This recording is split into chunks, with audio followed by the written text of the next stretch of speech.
तार छेड़ी जेबे कर से अपराध होई पार नइले जेते जन्म होई कर जुगल तान थाई शुणी कुमारी रस भरे गोपाले देले बेनी करे देवता ओळगिले रही देखी सानंद भावग्राही निर्मल चित्त तांकर जानिले कमला रवर गोपी भावे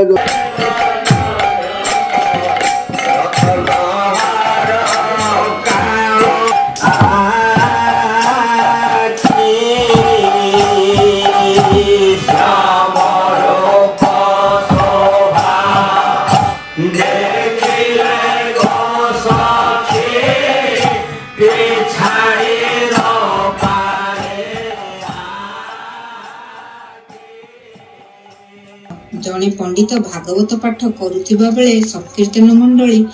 पारंपरिक वाद्य खोल गिनी झांझ हारमोनियम वाद्य वादन करी ठाकुरंक कथा गायन करुछंती शुद्धपूत चित्तरे। ए दृश्य होची पुरी जिला निमापड़ा स्थित धानुआ ग्राम पंचायत सुनुगुरुडी ग्रामर आराध्य देवता बालुकेश्वरଙ୍କ पीठरे श्रीमद भागवत सप्ताह अनुष्ठित हेउथिबार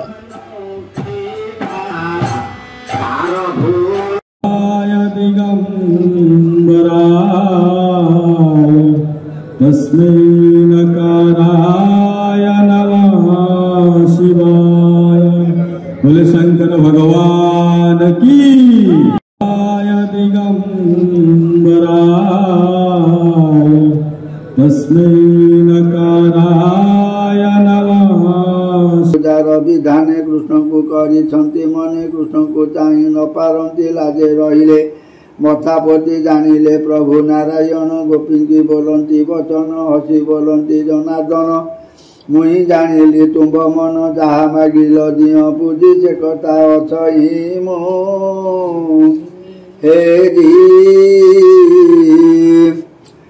हे मुई करिबी ता सत्य हसी कहती गोपीनाथ मोर चरणे जार चित पुनि विषय हेले रत जन्म मरण तार नाही बाजिला धान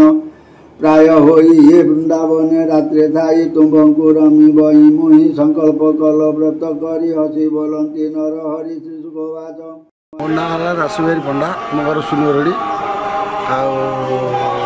ये सब जो भागवत सप्ताह आमर पिला सब मिसिक आरंभ करी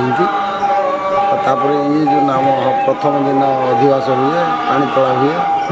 तापर सेठारु 7 दिन पर्यंत नाम यज्ञ हुए सप्ताह पर्यंत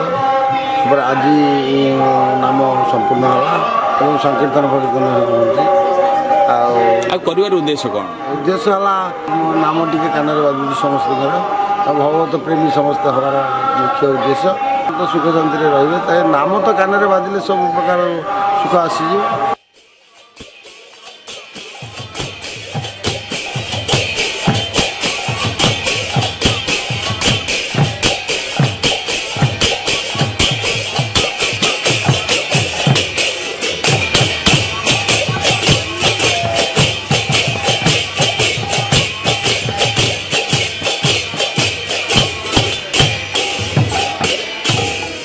बहु वर्ष धरी एही आध्यात्मिक उत्सव पालित होई आसुथिबा बेले सुनुगुरुडी ग्रामर युवक माने एथिरे मोहंडा साजिचंती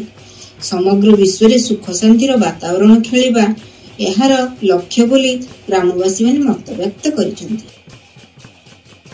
सुंदर महांती ना होची सुनुगुरुडी आम गाँव रे बहुत दिन हेलाणी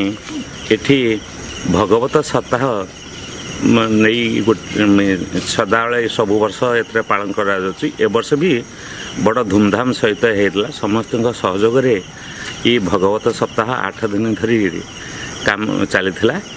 आठी यार मेन उद्देश्य है भगवान विषय रे ये करवा एवं भाईचारा पड़ोसी लोकों संगे भाईचारा रे रहिबा ये हूँ मेन उद्देश्य।